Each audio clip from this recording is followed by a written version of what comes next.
છે કે આ મારો સેમિનાર નથી, આ તમારો છે, તમારે બોલવાનો છે. એના સેમિનાર સ્કૂલમાં થાય ને ત્યારે બોલે છે. યસ, મરઘી ઈંડું આપે કે ના આપે, ઘોડો રસ્તા ઉપર દોડે કે નહીં, પતંગિયું બગીચામાં ઉડે કે નહીં, બાજ અવકાશમાં ઉડે કે નહીં, ગાય દૂધ આપે કે નહીં. ગાય કોઈ દિવસ દૂધ આપે નહીં. હસવું આવે ને? ગાયનું દૂધ જો જાતે આવતું હોય તો એને નીચે ડોલ રાખો તો ડોલમાં દૂધ ભરાઈ જવું પડે. બોલો, દૂધ ભરાય છે એની જાતે? નહીં. Now listen very carefully my dear parents. જો એક ગાયનું દૂધ કાઢવામાં 30 મિનિટનો સમય જાય, લાતો પણ ખાવી પડે, બંને પગે દોરી બાંધી અને દૂધ કાઢવું પડે.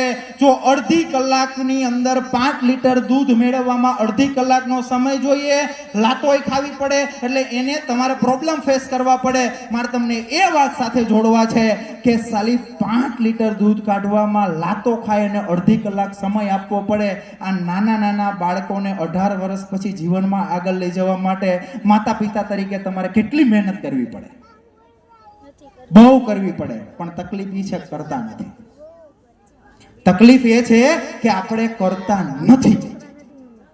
મારે તમને એ વાત સાથે જોડવા છે કે જ્યાં સુધી બાળકની અંદર સપના રોપવામાં ના આવે ત્યાં સુધી એ કંઈ કરી શકે નહીં. સૌથી પહેલો અને મહત્વનો મુદ્દો સાહેબે પોતાના સ્પીચની અંદર થોડો ઘણો એને હાઇલાઇટ કરો એ આજે તમને હું મેઇન ટોપિકની અંદર લઈ જાઉં છું કે બાળકોને સમય આપતા શીખો.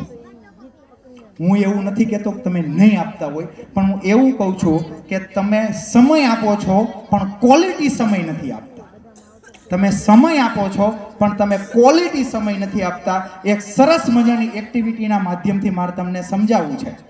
મને અહીંયા 5 વાલીઓની જરૂર છે જેને એવું લાગતું હોય કે મારા બાળક માટે કંઈક મારે માતૃત્વ તરીકે કરવું છે, કંઈક પિતૃત્વ તરીકે કરવું છે. એવા 5 વાલીઓ ફટાફટ આગળ આવી જાય. જોઈ લો આપણી માનસિક નબળાઈ કેટલી છે. આ 1 કલાકની અંદર તમારા મગજના દરવાજા હું ખોલી નાખવાનો છું. આપણે બાળકને શું કહીએ? બેટા, સાહેબ કઈ પ્રશ્ન પૂછે ને સૌથી પહેલા હાથ ઊંચો કરવાનો. આ જોઈ લો પરિણામ. 2000 બાળકો ભણે છે. 1 થી 8 માં કેટલી સંખ્યા હોય મને નથી ખબર. અહીંયા લગભગ મને દેખાય ત્યાં સુધી 600-700 વાલીઓ છે. 600-700 વાલીમાંથી એક પિતા એવા. આપણે બાળકને એવું કહીએ છીએ કે